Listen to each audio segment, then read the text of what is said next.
You were given to this man. It is not a man. Then an animal. No, it is not some mindless animal either. Do not make that mistake.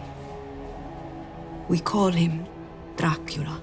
Vampire movies can be tough. I mean, sometimes I think, like, what's left to do with a vampire movie? Like, how do you make things different or interesting with something that has been, in my opinion, oversaturated in the market for the last 20 years or so?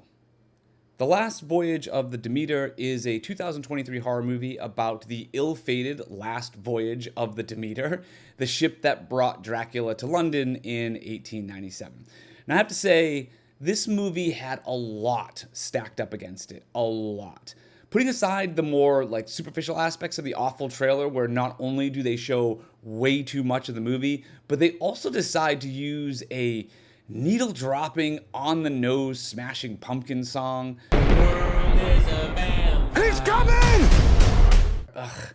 Like, if that doesn't reek of desperation, I don't know what does. Now, alright, although technically you can't blame a film for its trailer, as most times the trailer is made by the marketing company or the studio, and filmmakers aren't really usually involved in the making of the trailer. But putting aside that, this movie is based on a single chapter of the Bram Stoker's classic 1897 novel, Dracula. And taking a step further, the movie kind of tells you the broad strokes in the opening monologue, the cold open, and in the title of the film itself. Like, just from those three things, we're told the ship Demeter is carrying Dracula. It arrives on shore as derelict with no crew, and Dracula survives the journey. And of course, we know this because, once again, this is just a single moment in the larger story of Dracula, like something that the 1992 film Bram Stoker's Dracula spent about a total of 1 minute of screen time on.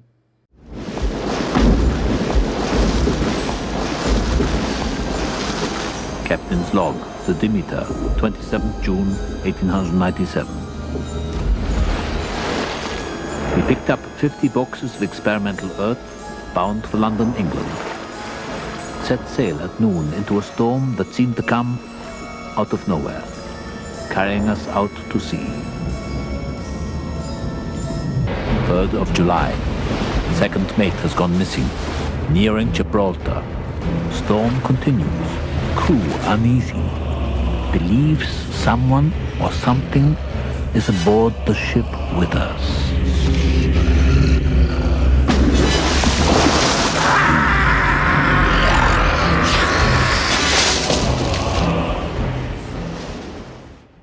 So the trick here for a film like this is going to be to really dive into the character stuff and any of the unexpected twists and turns in the middle of this.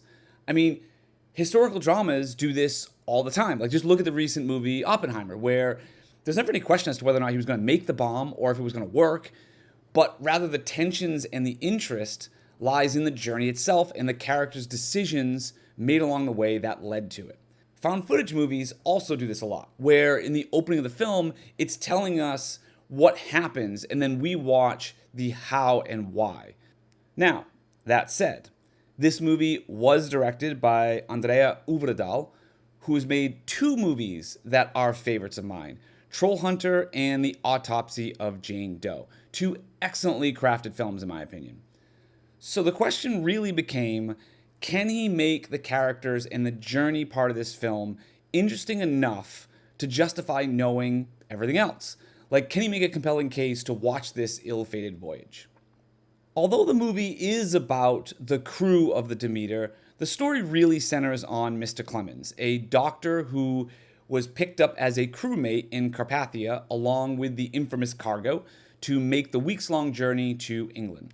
Now, this cargo consisted of 50 boxes of experimental earth by a wealthy private citizen.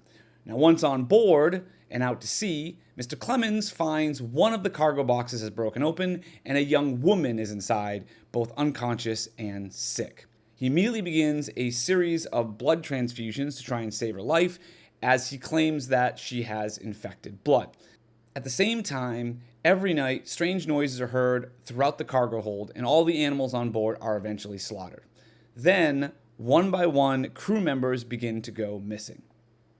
Eventually, the girl wakes up and talks about a great evil that she was given to in her village, and that this evil is now on board, and she was given to him to be used as food for the journey.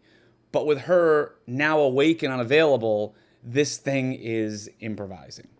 All right, so herein lies the both good and bad of this film. All of this setup is fine. I have no problem with any of this.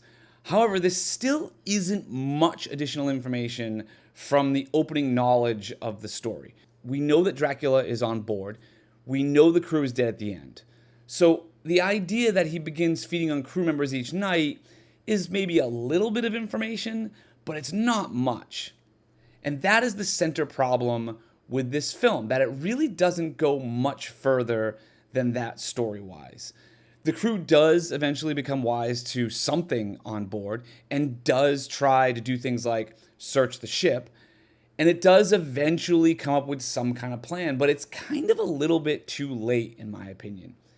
It takes so long for them to do anything about what is actually happening to them and to come to terms with any of it, that by the time that they do something, they've kind of lost their chance. So to put it simply, the crew never seems to react to the things that are happening around them. For much of the movie, something happens and then they just kind of keep going. And then another thing happens and they argue about it and they just keep going. Basically doing the definition of insanity. Like, there are some things they do, like doubling the watch and doing a search of the ship. But it all feels very mild and passive given the stakes of what's happening to them. All the while not trying to get more information out of the one place that seems to have information, which is the girl that is in their sickbay. You would think that if this girl had knowledge of what the evil was, they would be questioning her to find out everything they could. But that never really happens until the very end, where they seem to pass up a couple very easy golden opportunities to stop this whole thing, but instead elect to hatch a super convoluted and somewhat questionable plan with the characters that are left. Now, speaking of characters, this movie shines in that department. I thought they did a really good job of spending some time with each crew member to really separate themselves from just victim number one, and instead making them real people. The crew is led by the always interesting Liam Cunningham, who adds such an excellent weight and gravitas to the role of the captain. Also, his 10-year-old grandson, who is on the boat and is able to come across as both childlike and wanting to be like the crew that he looks up to around him, is a compelling addition to the crew, as well as Mr. Clemens, the put-upon doctor, who's able to sort of bounce back and forth between the rational and what is actually happening on the boat and his fight for survival. All of those things are excellently done and make the most compelling case for this movie. This also happens to be the second movie that I've seen with Woody Norman, who plays the boy, this year. He also played Peter in Cobweb, so he's having a solid year. But each character or crew member on board each have their own individual motivations and purpose for being there to justify the actions that they take, which is all fantastic. Anyway, as these movies want to do, all of this leads to a showdown with the last members of the crew and Dracula, which kind of twists itself in some knots in order to set up a slight story change.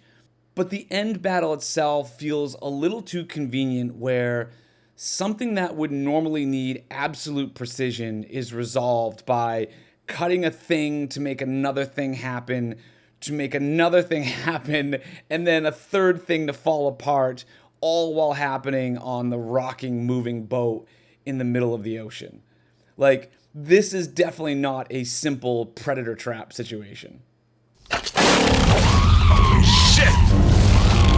All told, the movie looks and felt great. It's got dense, creepy atmosphere, it's shot really well, and produces some very interesting, weighty performances from mostly a top-notch cast.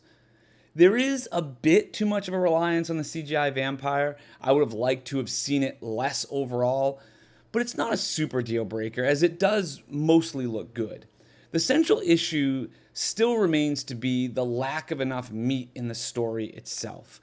this really needed a good curveball in the middle of the film to elevate it above what we already know about the story in general. I'd give this movie a B-, but let me know what you think.